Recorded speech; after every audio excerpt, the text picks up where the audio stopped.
ஹே everyone, அஸ்ஸலாமு அலைக்கும். இன்றைக்கி நம்ம சேனலில் ப்ரான்ஸ் மசாலா தான் செய்ய போகிறோம். ரெஸ்டாரண்ட் ஸ்டைலில் ரொம்ப சூப்பர் அண்ட் டேஸ்டியாக இருக்கும். இது கண்டிப்பாக ட்ரை பண்ணி பாருங்கள்.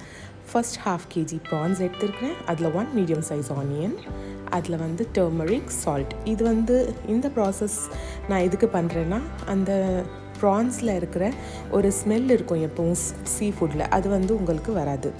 அதுலேருந்து அப்படியே தண்ணி எல்லாம் வெளியில் வரும் உங்களுக்கு ப்ரான்ஸ்லேருந்து. இந்த தண்ணி எல்லாம் கொஞ்சம் காஞ்சிடணும். லைட்டாக இருந்தால் போதும் தண்ணி. அப்போ நீங்கள் 1 ஸ்பூன் ஜிஞ்சர் கார்லிக் பேஸ்ட்டை ஆட் பண்ணிவிட்டு இதை நல்லா திருப்பியும் ஃப்ரை பண்ணுங்கள். ஜிஞ்சர் கார்லிக் பேஸ்ட்டோடைய வாசனையும் போயிடும், ஸ்மெல்லும். அதுக்கப்புறமா நம்ம ப்ரான்ஸ்லேயும் அது நல்லா மிக்ஸ் ஆகிடும். அப்புறம் ஆயில் ஆட் பண்ணியிருக்கிறேன். ஆயிலும் நல்லா ப்ரான்ஸோடு சேர்ந்து குக் ஆனதுக்கப்புறமா அதில் chilli powder, pepper powder add பண்ணியிருக்கிறேன். அதில் 2 க்ரீன் சில்லிஸும் ஆட் பண்ணியிருக்கிறேன். கொஞ்சம் நல்லா ஒரு ஃப்ரை கொடுங்க. நல்லா சாட்டே பண்ணிவிட்டு அதுக்கப்புறம் அதில் நான் கோரியண்டர் பவுடர், தனியா தூள் இருக்கு இல்லையா, அதை நான் ஆட் பண்ணியிருக்கிறேன். இதையும் நல்லா ஒரு மிக்ஸ் கொடுத்துருங்க.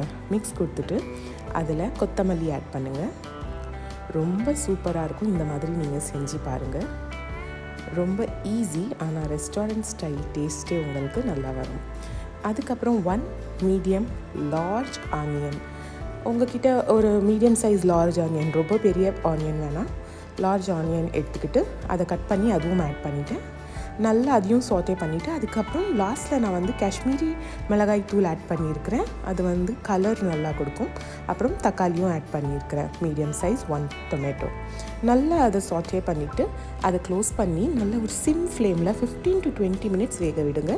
உங்களுக்கு தண்ணி போட்டு கொஞ்சம் வேக வச்சா கூட பரவாயில்ல, கொஞ்சமாக போடுங்க, தண்ணி அதிகமாக போடாதீங்க. இந்த மாதிரி நல்லா அந்த மசாலா, அந்த ப்ரான்ஸ் எல்லாம் ஃப்ரை ஆகிடணும், நல்லா ரோஸ்ட் ஆகிடணும். அவ்வளோதான். கண்டிப்பாக செஞ்சு ட்ரை பண்ணி பாருங்கள். மறக்காமல் நம்ம சேனலை சப்ஸ்கிரைப் பண்ணி, லைக் பண்ணி, ஷேர் பண்ணுங்கள். தேங்க்யூ.